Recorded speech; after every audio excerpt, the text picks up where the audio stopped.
Well, we're leaving Punta Mita. Unfortunately, the night before last, we had an unexpected visitor on our boat in the middle of the night. They decided that they wanted our surfboard more than we did, so they took it. They also decided they really liked Jessica's sandals, so they took those. Well, that's not why we're leaving. There's a nice weather window to start moving north.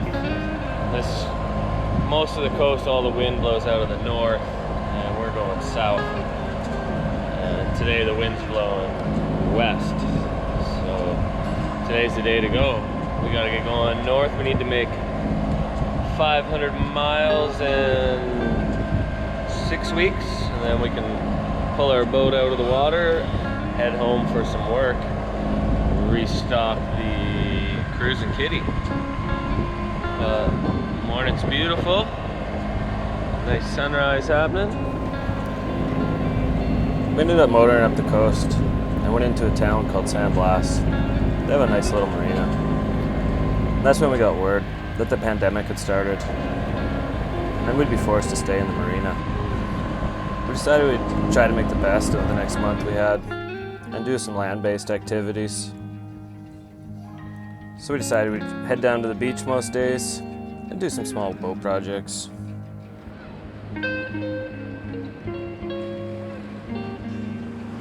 Why you got your sunglasses?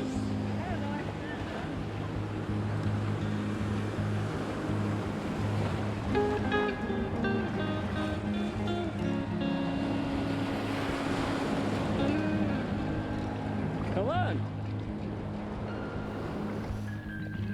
Jess was scared to go out any farther, so I decided I had to drag her out into the waves.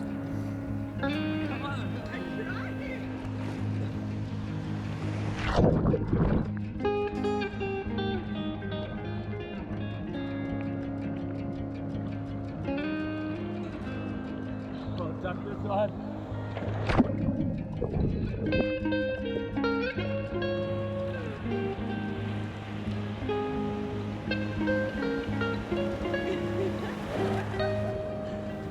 It was nice just being at the dock and headed down to the beach every day for a swim. But eventually that closed, and it was time to fly back home and get back to work. In the summers I build skateboard parks. I quite enjoy it. It took about 4 months to build this one.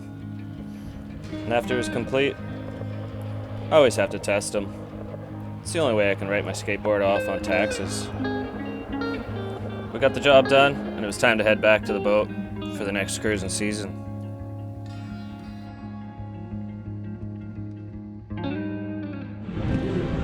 What? Let's have a drink. I'm not drinking at 9 a.m. Before we had left, the travel lift in the marina had shut down because of the pandemic, and we weren't able to haul the boat. So we had to leave it in the water for hurricane season. We were pretty worried, and also really excited to get back and see how it fared. Fucking over.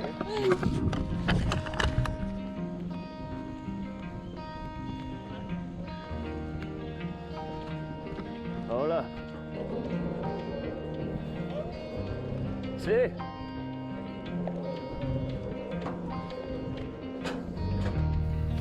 Sure was nice to see Decorum floating just as we left her. She made it through hurricane season in the water, unscathed.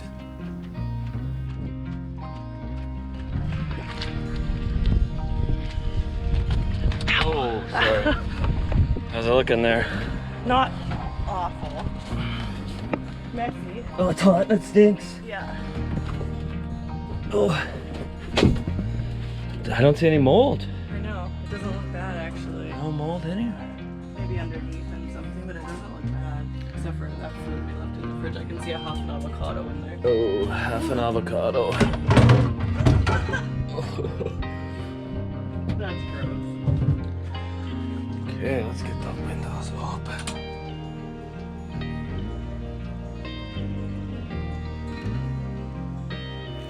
After we got the boat back together, the first job was going to be to demast.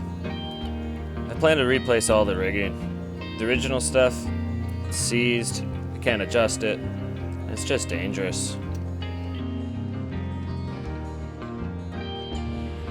Well, we got into the slip. And I was trying to take off the inner stays, and all the pins are seized. So I can back them out. But I'm gonna have to use a grinder and cut one or two. It seems that the head stay pin I should be able to get out without cutting anything with the grinder. And the ones on the back, the pins are seized. Should be able to undo the turnbuckles on those as well. First, I gotta wait for the crane to get here. Climb the mast. Hook on the sling just below the spreaders. Then can undo everything once that's secure there. And hopefully we can lift it out. I wasn't able to turn anything, remove anything without the grinder. Everything was seized. I had the torch out for hours the day before. Nothing was gonna free these things. It was just an accident waiting to happen. Once the machine finally showed up, he had a dead battery. I had to get out my booster pack, jump him. Right then I knew this wasn't gonna be the standard operation.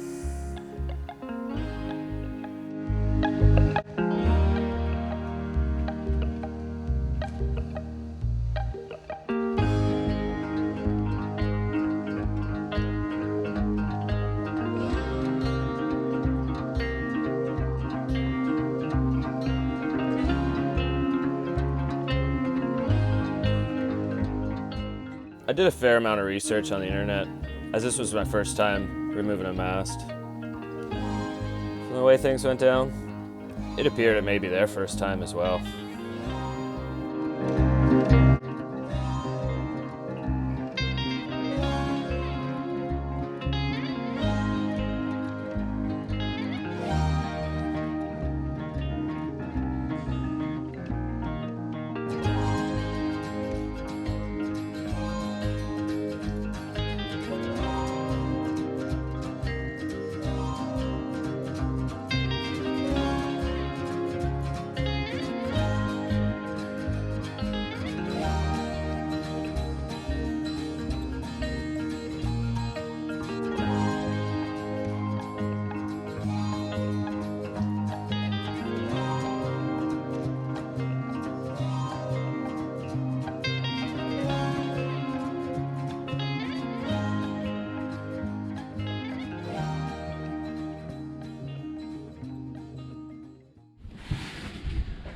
That was probably the most stressful part of my sailing career thus far. How did you like it? It was really stressful. Scary. Yeah. I don't know what happened, but now with the casing that goes around our furler, it's made of thin aluminum. And I got caught on the crane. I asked them to stop. My Spanish isn't good enough. So they did. They kept going. It looked like it bent. Made a loud snap. Hopefully it broke the wire inside it and not the foil itself. But now we're sitting on the ground. Can't move the boat. We're stranded here. We're marooned. Stuck here forever. There's no wind. Although we are starting to get some shade. Hopefully we don't tip over because we're at the bottom of our boats on the ground. So we can tip over sideways. We'll get 4 ropes, 1 off each side. Hopefully that'll hold us from tipping over. One of them's pretty small. Here we are. It's in here. Ow! We're now a motorboat. No more sailboat.